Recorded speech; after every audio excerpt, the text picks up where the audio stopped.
Blog Talk Radio. Live from Washington, D.C., it's Quintessential Listening, Poetry Online Radio.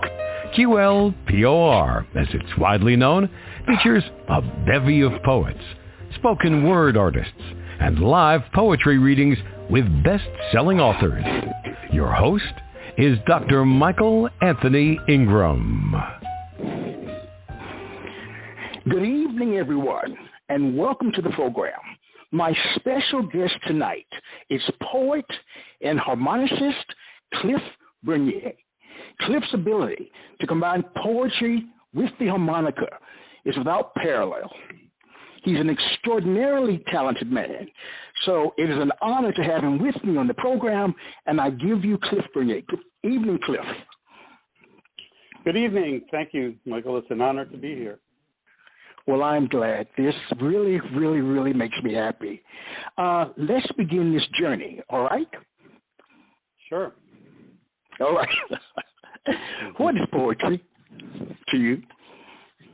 Well, to me, poetry is the art of words. The way a painter uses paint, that is color, to express what he wants to say. For me, it's words, and it's the art of words. It's exploring words to their true potentials, playing with words, finding the deepest meanings of words, how they're connected, working on the edge of words, expressing something, but doing it through the art of words. All right, very nice. Why is it important? Why is that important? Well, I think it's important because it's a window to the truth. Poets speak their truth, whether it's an intellectual truth or an emotional truth, through words. And it's one of the few, shall I say, pristine expressions of truth that we have. And I think our cultures have needed that, and we lean on those words when we need them. And the poets are the best expressors of that truth, I think, that a society and a culture needs. You know, I like the statement that you made, window to the truth. That really struck a chord with me. I don't know why, but it really did. Tell me more about this window. Tell me more about this window. Well, it's opening up. The poet opens up their heart and their mind when they write, and without artifice, you're making yourself vulnerable and exposing yourself. And expressing something that needs to be said, and that you think other people need to hear or want to hear. All right. You know, as you think about your body of work, what are some of the predominant themes? Well, I was thinking about this earlier, and I think I've gone through 4 phases in my writing, and I think really I had stopped writing for a long time. I wrote when I was very young, and then stopped to raise a family and build a career. And when I came back to it after all of that, I started writing about foreign places I had lived and been, and experiences there and what I learned. And from that, I moved into jazz poetry. Jazz was my favorite music, and I hooked up with the jazz band and began writing for the band and performing with the band, and that was the main thrust for a while. And since poetry for me is also a search for meaning, I got heavily into physics for a while, reading books, and I was writing a lot about physics, trying to figure out the world. And that's moved me into the blues, and which is where I am now. And I had also played harmonica from an early age, and began playing again and began putting them together and writing so-called harmonica poems. And that's where I am now. So I think all of those things are coming together, but you could say I'm in my blue period right now. All right, Picasso. All right. All right. Ladies and gentlemen, without further ado, I give you Cliff Bernier. Please share a poem. Thank you. So this poem, as I mentioned, I've into poetry is also a search for meaning for me, and that brings me to origins. A lot of my favorite poems have to do with the origin of things. This one has to do with the origin of the blues. It's called Cradle of the Blues. And I was fortunate I just got back from the Cradle of the Blues in Mississippi just a couple of weeks ago. So this is very close to me. Born in the cradle of the blues, Ma Rainey, C.C. Ryder, in the cotton fields, by the little river creek, under the rocking sun, made me love you. To the hollers and cries of work songs and tent shows, blackface and drag, Mamie Smith, crazy blues, Memphis Minnie shouting in the street, Bessie Smith walking her man, with your 20 gold coins, bone-scraping moan. Cornrows, rabbit-foot minstrel songs, black-bottom blues, boll weevil blues, chain gang blues, mother of the blues. And she was born in the cradle of the blues.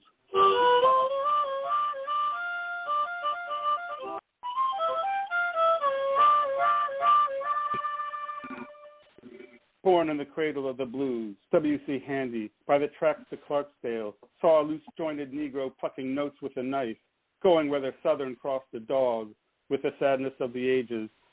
Weirdest music I ever heard.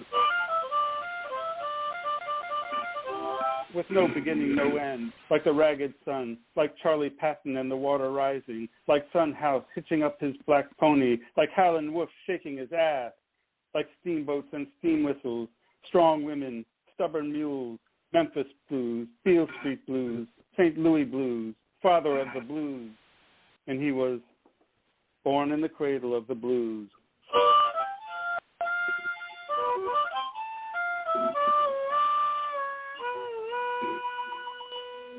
Robert Johnson, at the crossroads, under the howling sun, sold his soul to the devil for a fast guitar. In the churning dust, to Lucille Bogan's dirty blues, Ida Cox raising Cain, drug bands and juke joints, vaudeville and medicine shows, to Hokum blues, Black Snake blues, Bessie Smith bleeding on the highway, blind Lemon Jefferson freezing in a blizzard.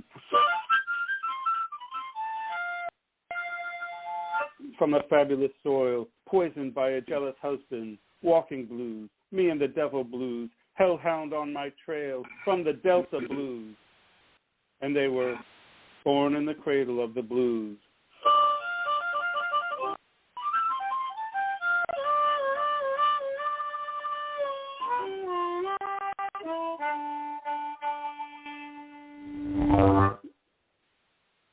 Thank you. Oh, wow. Just need a minute to allow it to sink in. That was amazing. That was absolutely amazing. Cliff, as you think about that particular piece of your work, what was the purpose of it? What is the purpose of that poem? Well, it's to celebrate the early blues players and where they came from, and some of the hardships and the challenges that they faced, and to bring their names into the public, because these are the people who shaped most of American popular music. Everything in popular music goes back to the blues, and that comes out of the really the Delta, New Orleans and the right. Mississippi Delta. All right. The line, and I'm probably paraphrasing it wrong, but Bessie Smith, Bleeding on the Highway. I caught that. Yeah. I watched a special on Bessie the other night on YouTube, so I really caught that line. Very powerful, very powerful. Yeah. Now, how does a poem begin for you? With an idea, a form, or an image? It usually comes from a line that comes to me in my head, and that can come from an emotion. Or something I hear, but the best poems write themselves from the start. It's a line that I have to write down, or I'll lose it. So it's the voice. It's the voice. I guess the voice of the muse, you could say. But that's how I work. All right, very nice. Please share another piece. Okay. This one is about one of the early influential harmonica players, and he was kind of a rogue. And so I wanted to capture some of his very colorful life. And actually, when I was down in Mississippi a few weeks ago, I was able to visit his grave. Which was hard to find. I had to drive around town and then finally take a chance down a long dirt road on the edge of a cotton field to a very rustic graveyard that had no stones except for his. Blues players had funded a stone for him, and people leave their harmonicas on it, which I did as well. So this is called Sonny Boy Williamson 2. His real name was Rice Miller. One note bent the world.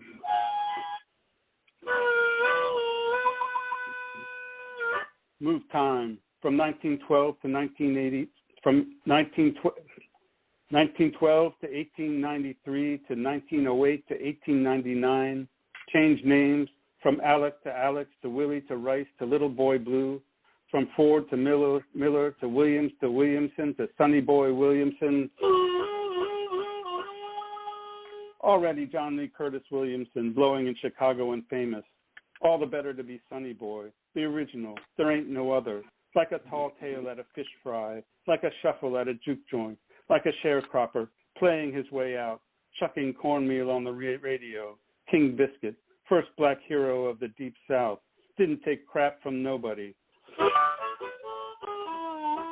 Not Big Joe Williams, not Elmore James, not Robert Johnson stomping country suppers and house parties, saddlebags slapping donkeys at cotton gins, shackled for hanging a white man's mule, squandering his band's money on whiskey, Reverend Blue hoboing the Delta to lonesome trains and screeching whistles.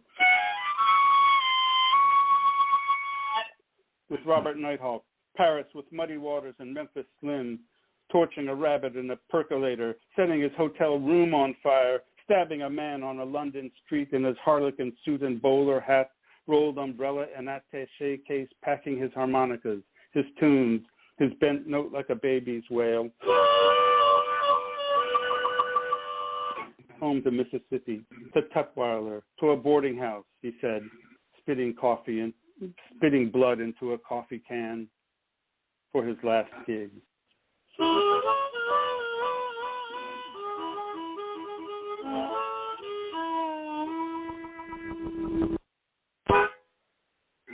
All right. I'm sitting here with the biggest smile on my face. I'm thoroughly enjoying just listening to you, listening to your words, listening to the music. Let's go back in time for a second, if that's all right. Sure. All right. What was an early experience where you learned that poetic language had power? Oh. Well, maybe when I first started writing and started to get attention for the poems. Well, actually, poetry came out of reading for me. When I was young, my family moved overseas, and I didn't have friends, so I had books, and I began reading. And when I began reading, I began writing, and it came out as poetry. And I think, I'm not even sure I was reading poetry at the time, but that's the way it came out when I started writing. And I think that that's where the power of poetry really became. I understood the power of poetry was when I started writing, and those and shaping the words into lines, into poems, and feeling that that's where the power of words was. All right. So the marriage of the poetry and the harmonica, when did that come about? That came about when I started writing and performing for a jazz band in the early 2000s. I picked up the harmonica again, and I wrote a poem about the origins of harmonica. And I performed it with harmonica because it seemed like the natural thing to do was to put them together. And actually, there was a very accomplished harmonica player that would perform with the jazz band from time to time, and he would accompany some of the tunes and the poems with harmonica as well. So it was in the early 2000s when I started bringing the poetry to music. All right. I began to do that. You know, you're the first harmonicist that I've ever had on my program. Why the harmonica? Tell me about what intrigued you about the harmonica. It was during a kind of a rough time in college, and I was living in an apartment, and on the first floor there was a guy who played harmonica with a bluegrass band, and the sound just captivated me. There was something about that sound that just resonated with me, and so I asked him if he could teach me, and he said, "I don't think you can teach harmonica," but he told me who to listen to. And so I bought albums of Sonny Boy Williamson, Little Walter, Sonny Terry, and I would sit by the record player and try to imitate them on the harmonica. So I was about 20 at the time, and that was how I got started. It was just the sound of the instrument, which the closest instrument sounds most like the human voice, which I guess fits well with poetry because it is words. Words come from the human voice, and the sound of the harmonica sounds like the human voice to me. You know, I listened to your piece about Sonny Terry today, actually. It's beautiful on YouTube. So that's very nice. Very nice. Thank you. See, I do my homework. Yeah. All right. Favor us before we take a break with one more poem with a musical accompaniment. Okay. Well, this one is, I'll do another portrait of an early harmonica player. This one is Big Walter Horton. He from Memphis area, moved up to Chicago like a lot of the early players did, and is one of the most influential harmonica players ever. He had a huge tone and phrasing that are just wonderful. So this one's called Big Walter Horton. Rest easy, Big Walter, shaky from birth, blowing tin cans on a plantation, You were too shy to lead, but you led, like a breeze on a cotton field, like a walk into town, like Polly putting the kettle on. Soft chords surging to silence were like ripening corn, like tall rice, like a country boy in the city. Big heart, big hands, big tone, that big, sweet tone.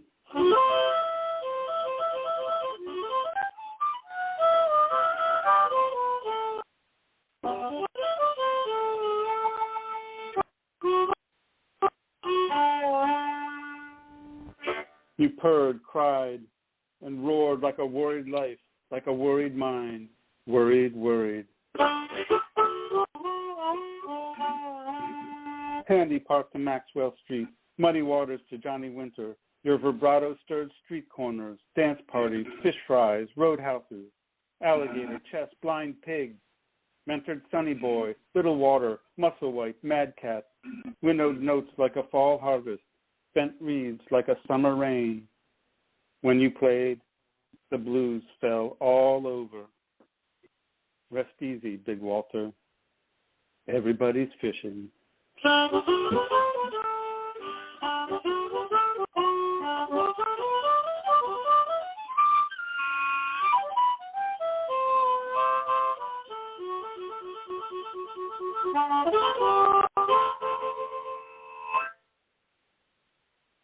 Thank you. You know, when you play, you come alive. Thank you. I'm sure you've heard that before. I usually ask, what is the relationship between a poet's speaking voice and their written voice? But I'm going to ask you, what is the relationship between your written voice and your musical voice? Music has always been very important to me in poetry. And I think when I was studying English in school, maybe even in high school, there was a book called Sound and Sense that talked about how poetry is sound, the meaning, and then sense, the music of the words. And I think the sound part has always been half or more of my poetry. I just love the sound of the sounds that words make together, and the alliteration and so on. So it wasn't, I guess, a big leap to go from poetry to music, because the rhythms, I always was sort of a rhythmic reader, and it found its way into music, and they complement each other. All right. Let's take a brief break, and we'll be right back.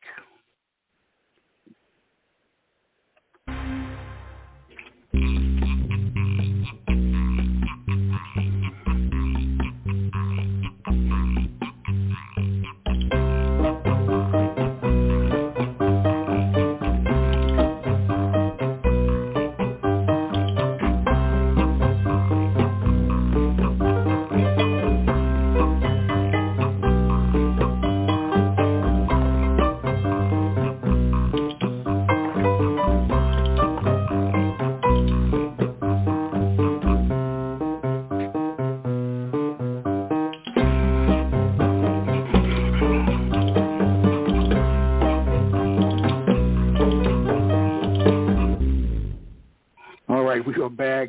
Hi, I'm Michael Anthony Ingram. I'm here with the one and only Cliff Bernier. As I shared with you, Cliff, this is a call-in show, and we have a caller that I'd like to bring on the line, if that's okay. Sure. Okay. Area code 240. The first three numbers are 353. You're on the air with Cliff. Good evening. Good evening, gents. Both of you. How are you? Good evening. Well, and yourself? I'm doing really Cliff, do you know that voice? I'm enjoying Cliff so much. Thank you. Thank you, Lady Di. Cliff, I always enjoy harmonica. And your poetry. Yes. I love your words, your poetry too. No, thank you. People can learn from what you write. I feel like you give information, great information in your poetry. I'm happy to hear that because I'm learning when I write as well, and I'm excited to pass on what I've learned. All right, Lady Di. He's a great talent. Yes, he is. Cliff is a great talent, but also very humble about his work, how powerful it really is. I'm hearing that in his voice, the humbleness. I hear that.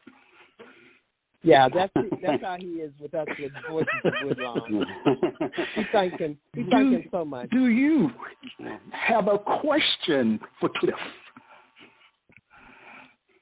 A question. Yes, what could you ask Cliff?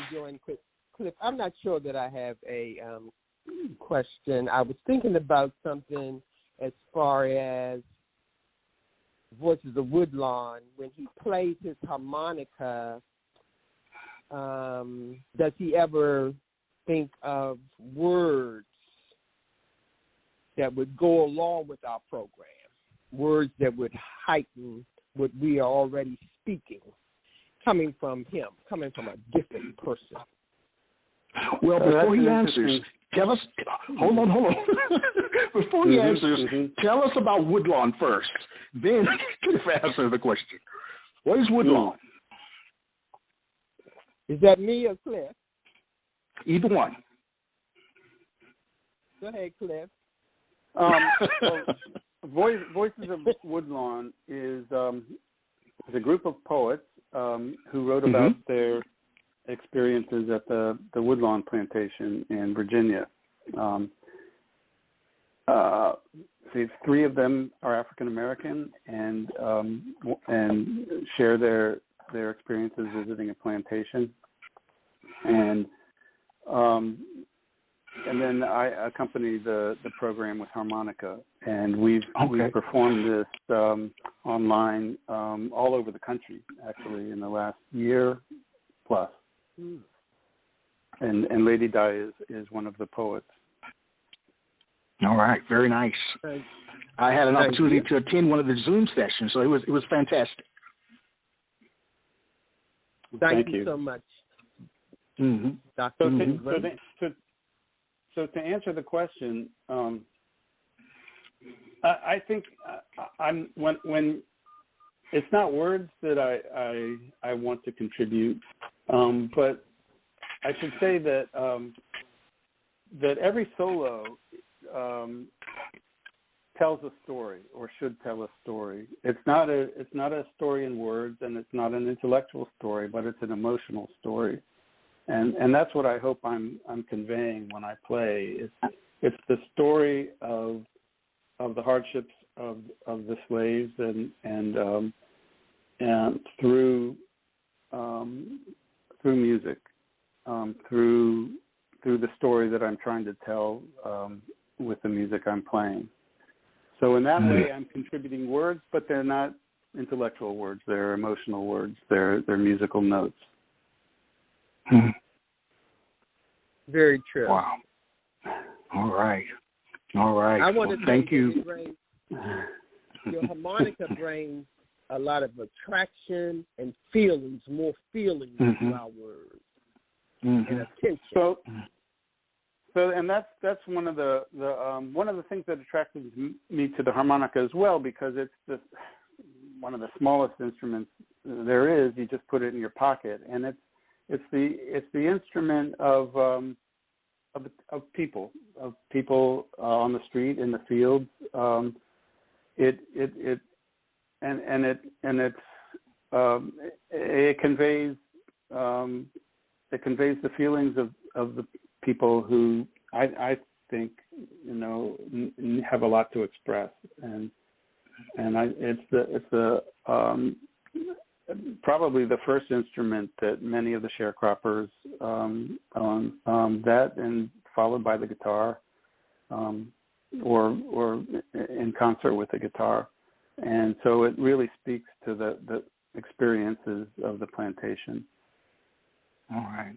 And the enslaved. Very powerful. Thank you, Lady Di. Thank you for joining us. Thank you. All right. Thank you. Cliff, favor us again. Okay. I'll do another harmonica poem. This one was on a Poetry Against Hunger website that curated by Hiram LaRue. And I had Katrina in mind, the hurricane and its aftermath when I wrote this one. It's about, it's called Bacon and Egg Blues. Woke up this morning, got the bacon and egg blues. Woke up this morning, got the bacon and egg blues. Got no bacon, eggs too rotten to use. I'll make some coffee, sweeten it with milk.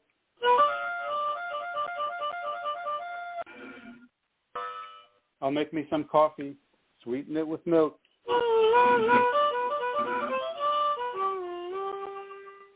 Milk's gone sour, gotta dump it in the sink. Toast me some bread, gotta get something to eat. Toast me some bread, gotta have something to eat. Bread's all moldy, couldn't weather the heat.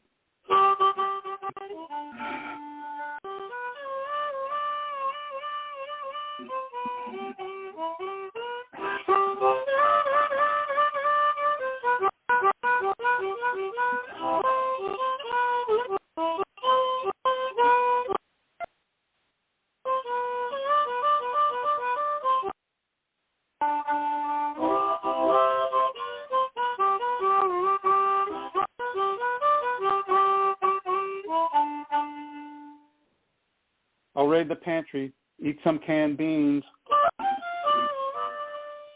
I'll raid the pantry, maybe eat some canned beans. Shelves are empty, no cans to be seen. Woke up this morning, got the bacon and egg blues.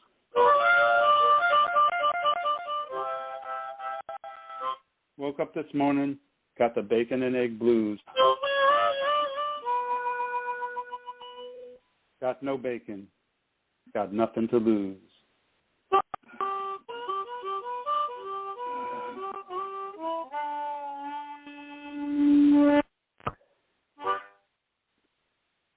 Thank you. I like that. I like that. You know, when I listen to you, I hear the emotion. I hear the emotion in your words. I hear the emotion in the music. Do you think someone can be called a poet if they don't feel strong emotions? Well, I would say there are poets all along the spectrum, but I do think that the words come out of a deep emotion, and some words for some poets come out more intellectually, and some of them come out more emotionally. But I think that well there, where the words come from, is a very deep emotional well. So yeah, all right. I think poets are emotional people. All right, very nice. You've been in this business for a while. Does writing and does writing energize and or exhaust you? Well, it energizes me. When a Tell me poem more. comes to me, when a poem comes to me, when I'm working on a poem, it's consuming me. I'm thinking about it all the time. I'm thinking about the lines and the words, and excited about sharing sharing it with people. It's definitely an energizing experience. Well, speaking of the lines, some poets claim that a poem is like a living creature. Once it's out there, there's not much you can do to correct or improve it, while others edit meticulously, not leaving much from the original draft form. What is your take on it? Well, I would say my process is to let it flow as much as possible at the start. But it's a little tricky because one word leads to another, and the sound of one word leads to the sound of another word. So I've got to be careful about how I let it flow. But the intention is to get as much of it out in the moment of inspiration as possible, and then go back and refine and edit and add and to it. And sometimes the poem is really, it's the most important thing for me in writing a poem is the first line. Mm-hmm. All right. When I've got the first line, everything else flows from that. And hopefully the best one, the first line is a line that just comes to me, and I've got to write it down.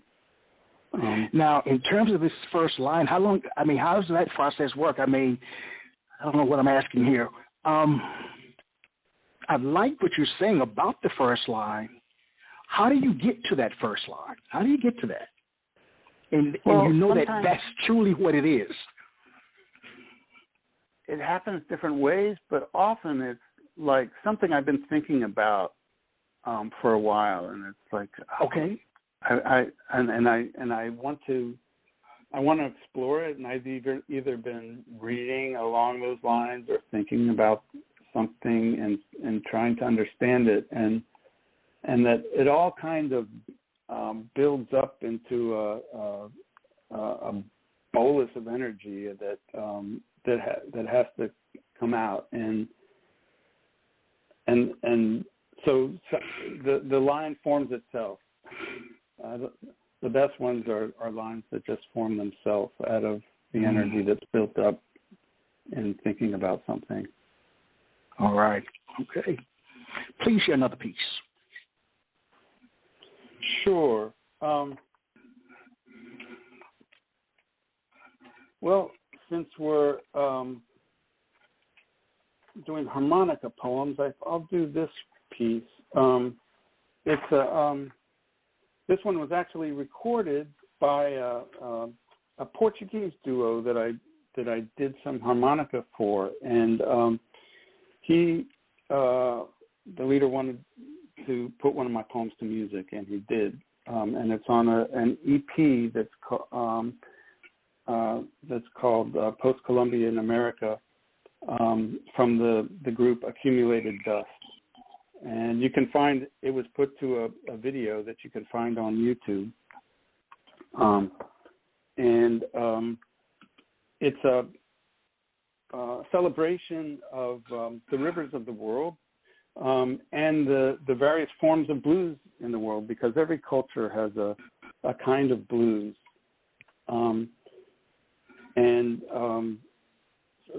Beautiful music everywhere. So this is called All the Rivers.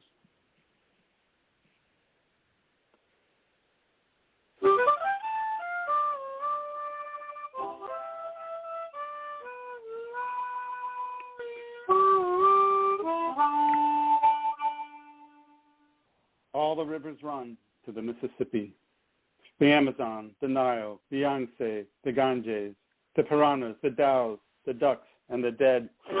From Hadaska to the source they come, the Ob, the Euphrates, revolutionaries and reeds, refractions of silt and of self, on longboats and junks, tugboats and rafts, the Lena, the Congo, the Yellow, the Seine. All the rivers run to the Mississippi.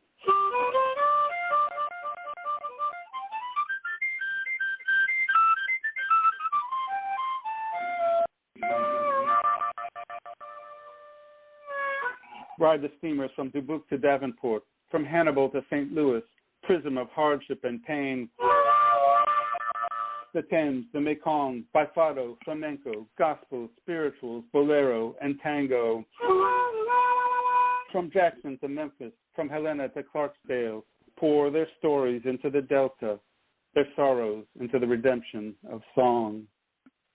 All the rivers run to the Mississippi.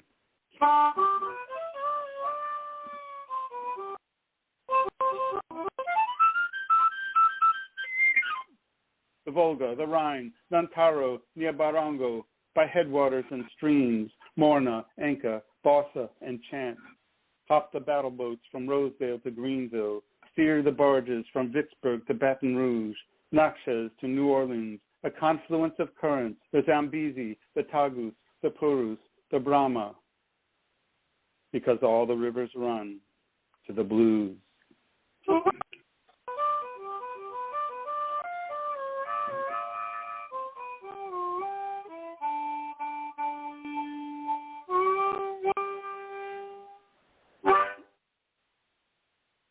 Thank you.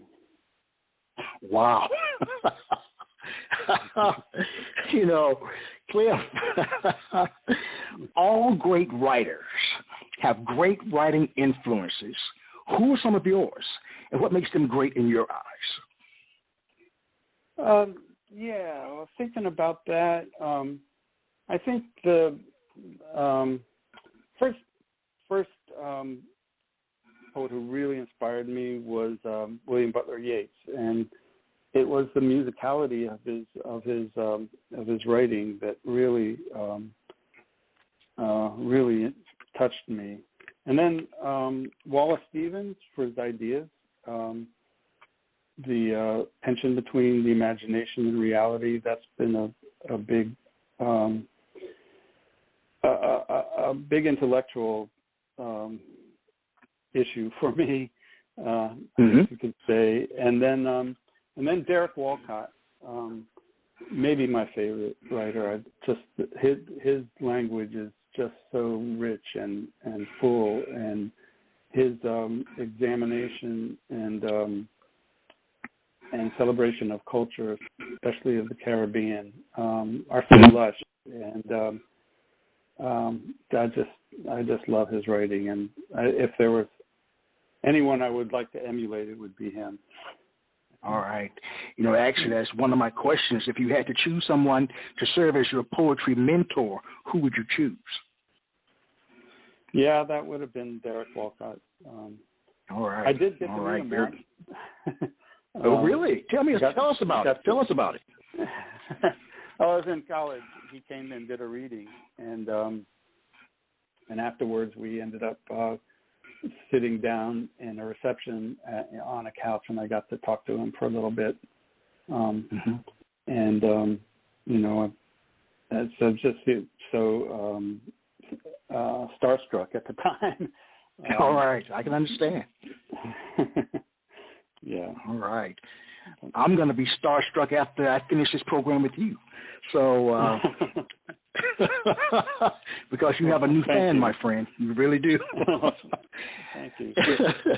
They say, Cliff, that to see the world with complete honesty, one should look to comedians, musicians, artists, and poets. What do you think emerges naturally from your work? What emerges from you, my friend? What emerges from me? Yes. I would like to think an excitement about the world, and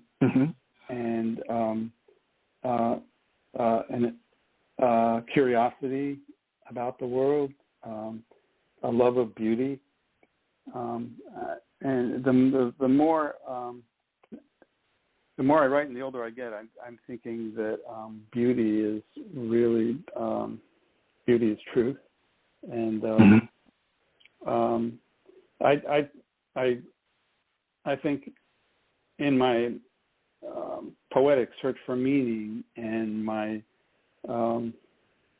delving into physics, I came up with the limits of our intellectual ability to understand the world, and music kind of is a way to understand the world without an emotional way to understand the world, because I've tried to understand it a little intellectually, and I got as far as I could. So emotionally, I'm now exploring that through music, and hopefully bringing the beauty that I see into the world through music. I mean, there's a lot of pain in it too, and a lot of hardship, and maybe that's why I'm attracted to the blues. But it's also a very beautiful thing as well. Well, it's funny. It brings up my next question about the world. So much is happening in our world. The good, the bad, the indifferent. What do you view as being the role of a poet in modern-day society? Well, that goes back to the question of what is poetry and why is poetry important? Yes. And I think it's to speak truth to power. It's poetry is important because it's the naked voice of the poet and the people through the poet, and the role of poetry is to shed light on the human condition. The successes, the failures, the joys, the heroes, the hypocrisy, the pain, all of those things, and through the honest expression of what the poet feels and thinks. That gives meaning and inspiration to people who can resonate with that. Very nice. Very nice. Let's take a brief break, and we'll be right back, if that's okay. Yep. All right. Okay.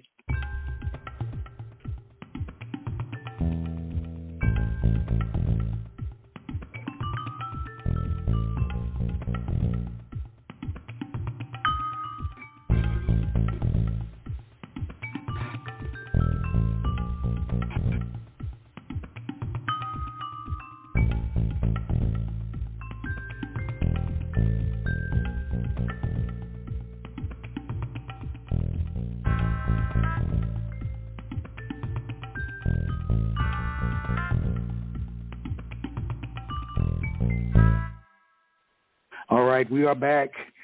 I'm here with the phenomenal Cliff Bernier. Question for you, my friend. Do you think you were meant to be a poet? That's the question.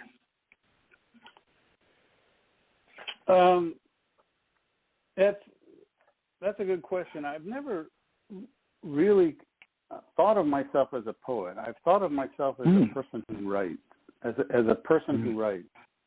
And I don't know, it might be because maybe I'm very, very traditional in that way. I think the term poet is an honorific that somebody gives you. You don't give it to yourself. You don't give it to yourself. It's something you earn through your work. And maybe that's kind of like 18th century or something. I don't know. But I've always thought of myself as a person who writes, and it comes out as poetry. And maybe the music that I'm trying to make is another kind of poetry as well.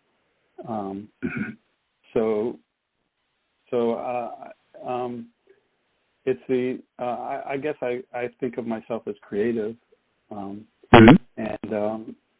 and if somebody calls me a poet, I'm very flattered and honored. But that's not really how I think about myself. I think of myself as a person who writes and a person who plays the harmonica. Wow, I like that. Actually, we could be twins because I agree 100% that that's a title someone else gives you. I like that. We could be twins, my friends. brothers from different mothers. We could be twins.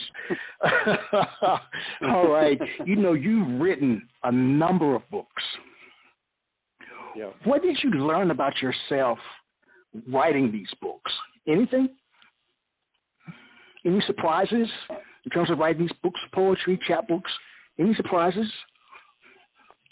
Well, the way the first two happened, I was gotten back into writing, and I was writing and going to. This was back in the late '90s and early 2000s, and going to poetry slams and to readings and sharing the poems. And after a while, they accumulated, and I had enough to submit for books, and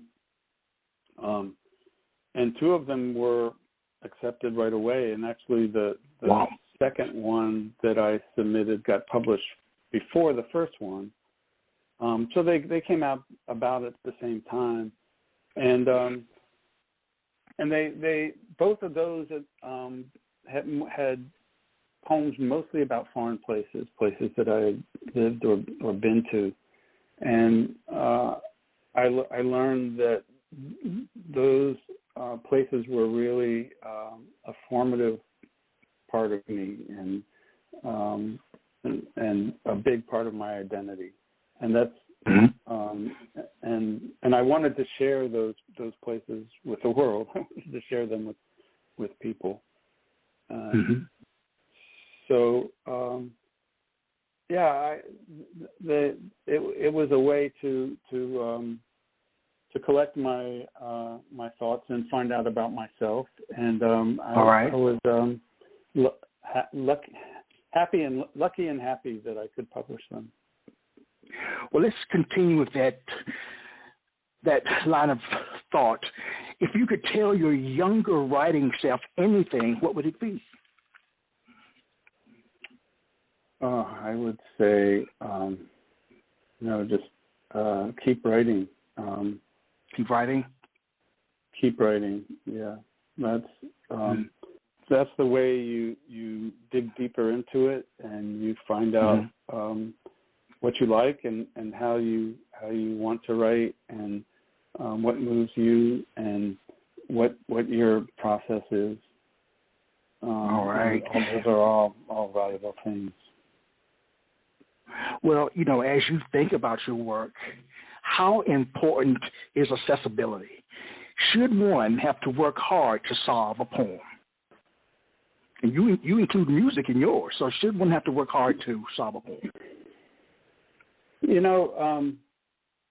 I was asked that question recently by someone who's an academic, and my first reaction is accessibility is not really the point. You're working. I think of poetry as the art of words. So you're exploring words, and you go where the words take you. And the word, you're using those words because they are expressing what you want to express in the best way you think is possible. You don't want somebody to have told Van Gogh to paint like a realist. Van Gogh was Van Gogh, and his paintings are blurry because that's what he wanted to convey. And so accessibility is really not the point. It's what the artist is trying to say, and then the reader needs to get into the artist's world to understand what he's trying to say. That may be a little selfish, but that's all right. I think if you're going to explore words, you have to be loyal to the words first. I like that statement. Be loyal to the words. As you think about your writing, Lady Di said earlier that she viewed you as being very humble. What I want to know is, has a poem ever humbled or frightened you? And when it happened, what did you do afterwards? Wow. That's why they pay me the big bucks, my friend.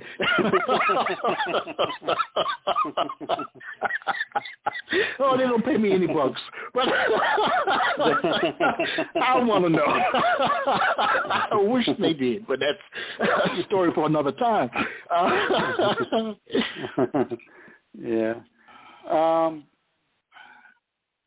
I've been humbled by most of the poetry I read. Your own work. Your own work. Oh, of my own work. Yes. Mm-hmm.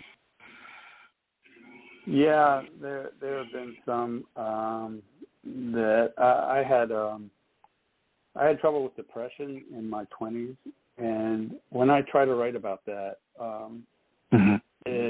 it's very difficult. I almost can't do it, but I have written some, and the ones that I've written frighten me. I can't hardly even go back and read them. It just brings back too much. All right. I can understand that. I really can, more than you know. Please favor us again. We won't get into it tonight. We'll be here all evening.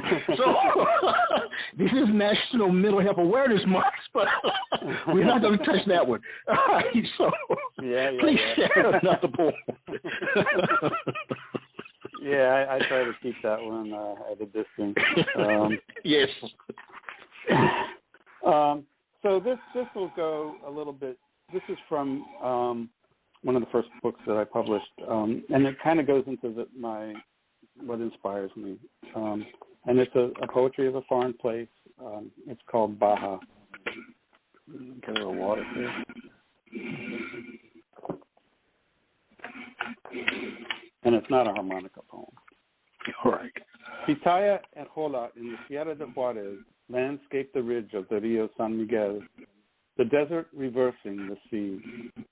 The communion of tamarind and cinnamon on the tongues of arroyos, naming the townships Bajamar, La Salina, Punta Moro, after the sign of the surf. And voice the scroll of the tide in the blue fan palms and the bleached shells of crabs on the black stone beach. In the orchard of Santo Tomas, a laborer, heart bruised like a peach, gathers the fruit, the grapes bunched like a rosary, the pears wicked like candles, the sacrament of orange and wheat in the grove by the ruins of the mission, and reads in the leaves of the valley the book of his faith, yucca, mesquite, cirio, agave, the salt bowels of the breeze, and the text of his litany on the flecked sea. Under the plums of the moon, I am the laborer. By the strokes of the waves, I harvest these lines, the print of the gull and the piper, the ribbon of fig on the mesa, the ray of the brittle star, brilliant as grace. My hoe is the stalk of a pen, my tablet the pages of corn. My rows are the swells of the Bahia Descansos, Bahia de Todos Santos, the mass of the dry scrub of Baja, the field of the Provident Sea. Thank you. Absolutely beautiful. You know, writers and poets write for a myriad of reasons. Some write primarily to speak a message to their audience. Others write because to stay silent is not an option. Cliff, my friend, why do you write? Why do you continue to write? Why do you continue to do what you do? Because I have something to say. So in my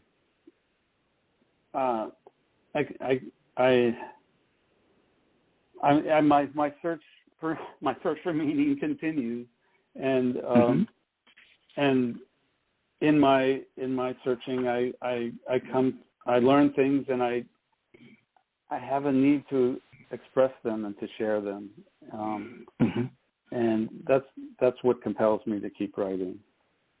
All right. It's also, we have time. It's also, okay, I'm sorry. Please continue. Continue. It's also a way to explore. It's a way to figure things out. There's discovery in writing, I guess. Mm-hmm. Yeah. Oh, that's very nice. That search for meaning can take you many places, many places. Meaning making is so difficult sometimes. It really is. We have time for one more poem, my friend. Leave us with a bang. Okay. Okay, let's do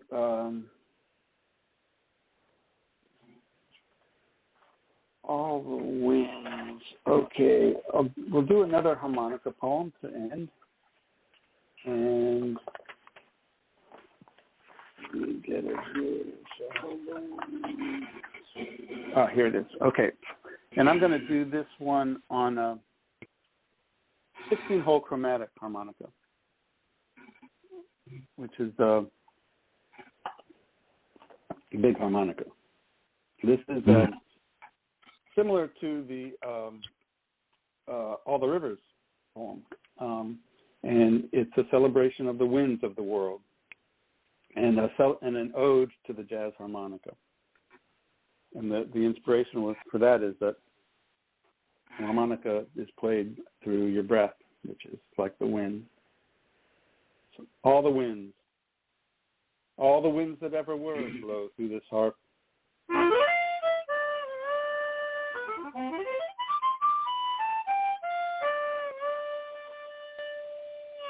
The Scirocco, scorching Africa, the Mistrals, storming the Rhone, trade winds charting the Indies, westerlies pumping heat from the horse latitudes to the coasts of Capricorn and Cancer, the Pampero on the Pampas, doldrums in the tropics. All the winds that ever were blow through this harp.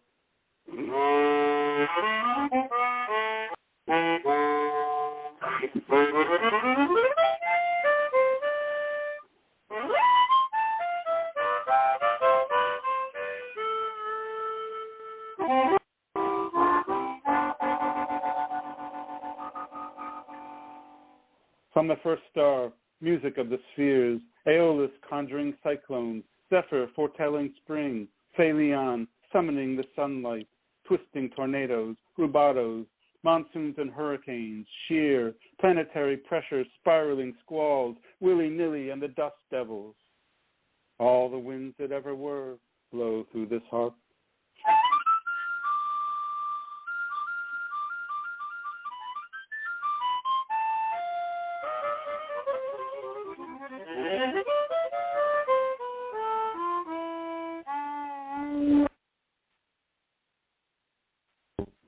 The winds of change, the four sheets, pissing, spitting, downburst, up-tempo, the polar easterlies, sloping to Dureco, the bees, kissing the Alps, the Buran in Siberia, Rudra surfing the Luz, the jazz that composes life, movement in deep time.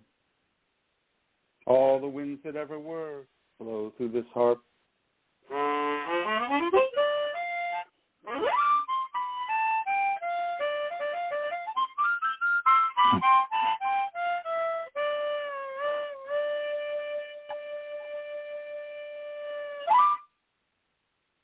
Thank you.